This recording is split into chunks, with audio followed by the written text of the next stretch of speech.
Lord of the Flies, Chapter 8, Part 3, page 141. The group of boys looked at the white shell with affectionate respect. Piggy placed it in Ralph's hand, and the little one, seeing the familiar symbol, started to come back. Not here. He turned toward the platform, feeling the need for ritual. First went Ralph, the white conch cradle, then Piggy, very grave, then the twins, then the little ones, and the others. "Sit down, all of you. They raided us for fire. They're having fun, but the—" Ralph was puzzled by the shudder that flickered in his brain. There was something he wanted to say. Then the shutter had come down. But they were regarding him gravely, not yet troubled by any doubts about his sufficiency. Ralph pushed the idiot hair out of his eyes and looked at Piggy. "But the fire, of course, the fire." So ask yourself, what does the fact that he can't remember the fire mean? What's going on with Ralph? What's the symbolism there? He started to laugh, then stopped and became fluent instead. "The fire's the most important thing. Without the fire, we can't be rescued. I'd like to put on war paint and be a savage, but we must keep the fire burning. The fire's the most important thing on the island because... He paused again, and the silence became full of doubt and wonder. Piggy whispered urgently, "Rescue!"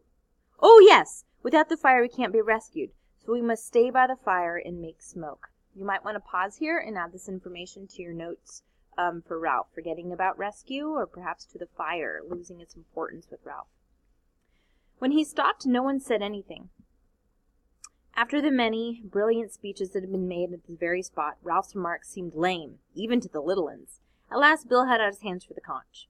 "Now we can't have the fire up there, because we can't have the fire up there. We need more people to keep it going. Let's go to his feast and tell them the fire's hard on the rest of us, and the hunting and all that. Being savages, I mean. It was jolly good fun." Sam and Eric took the conch. "That must be fun, like Bill says. And he's invited us to a feast. Meat, crackling. I could do with some meat." Ralph held up his hand. "Well, why shouldn't we get our own meat?" The twins looked at each other. Bill answered, "We don't want to go in the jungle." Ralph grimaced. "He, goes. He's a hunter. They're all hunters. That's different." No one spoke for a moment. Then Piggy muttered to the sand, "Meat." The little ones sat, solemnly thinking of meat and dribbling. Overhead, the cannon boomed again, and the dry palm fronds clattered in a sudden gust of hot wind. "You are a silly little boy," said the Lord of the Flies. "Just an ignorant, silly little boy." Simon moved his swollen tongue, but said nothing. "Don't you agree?" said the Lord of the Flies. "Aren't you just a silly little boy?" Simon answered him in the same little silent voice. "Well, then," said the Lord of the Flies, "you'd better run off and play with the others. They think you're batty. You don't want Ralph to think you're batty, do you? You like Ralph a lot, don't you? And Piggy? And Jack?" Simon's head was tilted slightly up. His eyes could not break away, and the Lord of the Flies hung in space before him. "What are you going to do out here all alone? Aren't you afraid of me?" Simon shook. "There isn't anyone to help you. Only me, and I'm the beast."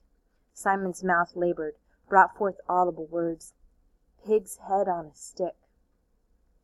"Fancy thinking the beast was something you could hunt and kill," said the head. For a moment or two the forest and all the other dimly appreciated places echoed with the parody of laughter. "You knew, didn't you? I'm part of you. Close, close, close. I'm the reason why it's no go, why things are what they are." The laughter shivered again. "Come now," said the Lord of the Flies. "Get back to the others and we'll forget the whole thing." Simon's head wobbled. His eyes were half closed as though he were imitating the obscene thing on the stick. He knew that one of the times was coming on. The Lord of the Flies was expanding like a balloon. "This is ridiculous. You know perfectly well you'll only meet me down there, so don't try to escape." Simon's body was arched and stiff. The Lord of the Flies spoke in the voice of a schoolmaster. "This has gone quite far enough. My poor misguided child. Do you think you know better than I do?" There was a pause. "I'm warning you. I'm going to get angry. Do you see? You're not wanted. Understand? We are going to have fun on this island. Understand? We're going to have fun on this island. So don't try it on, my poor misguided boy, or else." Simon found he was looking into a vast mouth. There was blackness within, a blackness that spread. "Or else," said the Lord of the Flies, "we shall do you. See? Jack and Roger and Maurice and Robert and Bill and Piggy and Ralph. Do you? See?" Simon was inside the mouth. He fell down, and lost consciousness.